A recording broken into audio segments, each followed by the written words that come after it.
Hello, and welcome to The Bard's Truth with your host, the Green Bard.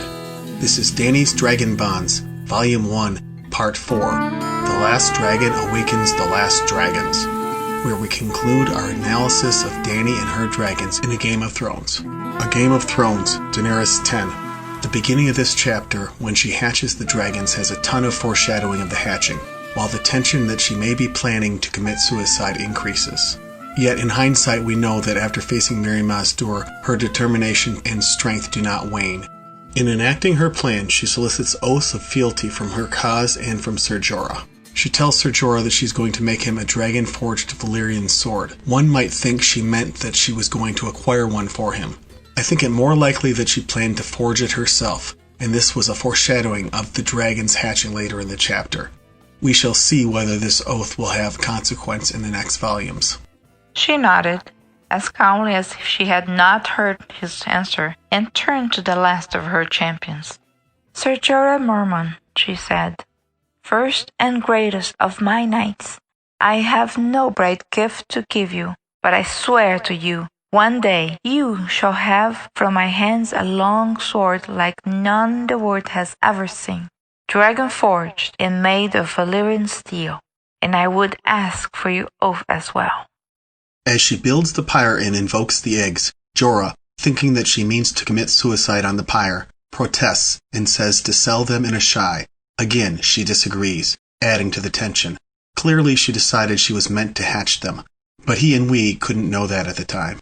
Oil, she commanded, and they brought forth the jars and poured them over the pyre, soaking the silks and the brush and the bundles of dry grass, until the oil trickled from beneath the logs and the air was rich with fragrance.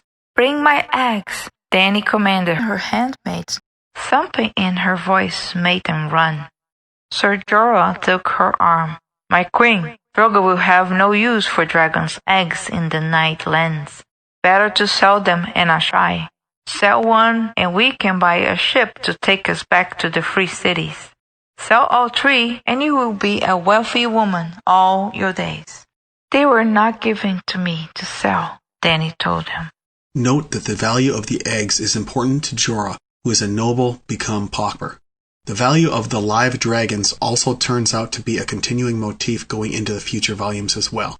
Next, the placement of the eggs around Drogo suggests that he is symbolically the sacrifice that Dany already made to hatch the dragons. Dany's loss and anguish come from Drogo's death. She climbed the pyre herself to place the eggs around her sun and stars, the black beside his heart, under his arm, the green beside his head, his braid coiled around it, the cream and gold down between his legs. When she kissed him for the last time, Dany could taste the sweetness of the oils on his lips. Before the pyre is lit, night falls, and the comet appears in the sky, just as the even star might on Earth. Dany's interpretation of the sign has mixed fire and blood signals, suggesting that the ritual that follows is a mixture of fire and blood magic. Drogo spied it first. "There," he said in a hushed voice. Dany looked and saw it low in the east. The first star was a comet, burning red, blood red, fire red, the dragon's tail. She could not have asked for a stronger sign. Even as Drogo is the symbolic sacrifice for Dany, Mirri Maz Duur is the death that pays for life. As the pyre is burnt, Mirri Maz Duur first chants and ululates, which progresses to screaming in the passage that follows. Her death is blood magic itself, though one might argue it's fire magic as well, given her manner of death. Either way, the actions she is taking here adds to what I'm going to guess is stray magic.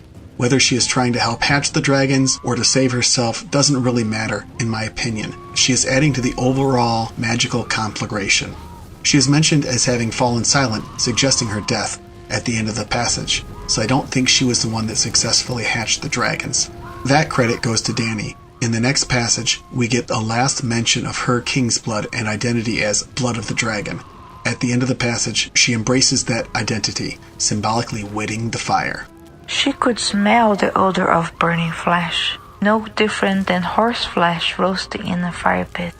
The pyre roared in the deepening dusk like some great beast, drowning out the fainter sound of Miri Mazdar's screaming and sending up long tongues of flame to lick at the belly of the night. As the smoke grew thicker, the Dothraki backed away, coughing. Huge orange gouts of fire unfurled the banners in the hellish wind, the logs hissing and cracking, glowing cinders rising on the smoke to float away in the dark like so many newborn fireflies. The heat beat at the air with great red wings, driving the Dothraki back, driving off even Mormont, but Dany stood her ground. She was the blood of the dragon, and the fire was in her. She had sensed the truth of it long ago, Dany thought as she took a step closer to the conflagration, but the brazier had not been hot enough.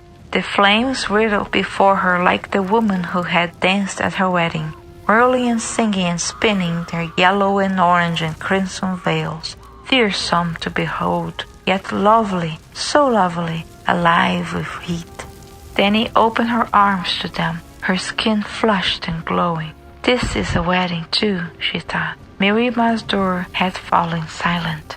The god's wife taught her a child, but children grow and children learn. In this wedding, she is also giving herself to the fire, and this act, part sacrifice and part faith, enables the miracle that follows. Her pre-established bond to the dragons in their eggs is also part of how the fire is in her. She is creating a symbiotic circle with the dragons, whereby the three of them amplify each other's magic, protecting her flesh and giving life to their own. For dragons are fire made flesh. I like to imagine that the heat is rejected by Dany's body and absorbed into the dragons in this moment, catalysis for their hatching, catharsis for Dany. This release, this symbolic sacrifice of herself, continues into the next passage, where she thinks only the fire mattered. With Miri Mazdur gone and stray magic floating around, Dany sees visions in the flames, including one of Drogo's mount, taking his soul to the Nightlands, to the stars, another thing that ties the Dothraki back to the great empire of the Dawn and the credo that it spawned, the Church of Starry Wisdom. Another step, and Dany could feel the heat of the sand on the soles of her feet, even through her sandals. Sweat ran down her tights and between her breasts and rivulets over her cheeks, where tears had once run. Ser Jorah was shouting behind her, but he did not matter anymore. Only the fire mattered. The flames were so beautiful, the loveliest things she had ever seen. Each one a sorcerer robed in yellow and orange and scarlet, swirling long smoky cloaks. She saw crimson fire lions and great yellow serpents and unicorns made of pale blue flame. She saw fish and foxes and monsters, wolves and bright birds and flowering trees, each more beautiful than the last. She saw a horse, a great grey stallion limned in smoke, its flowing mane a nimbus of blue flame. Yes, my love, my sun and stars, yes, mount now. Right now. Her vest had begun to smolder, so Dany shrugged it off and let it fall to the ground. The painted leather burst into sudden flame as she skipped closer to the fire, her breast bare to the blaze, streams of milk flowing from her red and swollen nipples. Now, she thought, now, and for an instant, she glimpsed Khal Drogo before her, mounted on his smoky stallion, a flaming lash on his hand. He smiled, and the whip snaked down at the pyre, hissing. I can see the call ride the wind now. Can you? Note how Dany's breasts are flowing with milk, symbolizing her role as a mother of these dragons. At least she is a mother to Rhaegal and Viserion. Dany's motherhood, her fertility, is a major part of the magic of hatching these dragons. We also see how Drogo's whip symbolically strikes Viserion's egg, which hatches with a crack in the very next line. Her grief over her lost love and over her son, the blood sacrifice of Miri Mazdur, and her own self-sacrifice to the flames, her embracing of the fire inside her, her king's blood, her identity as an exceptional Targaryen female, all this drives the magic that makes her the mother of dragons in this instant. She heard the crack, the sound of shattering stone. The platform of wood and brush and grass began to shift and collapse upon itself.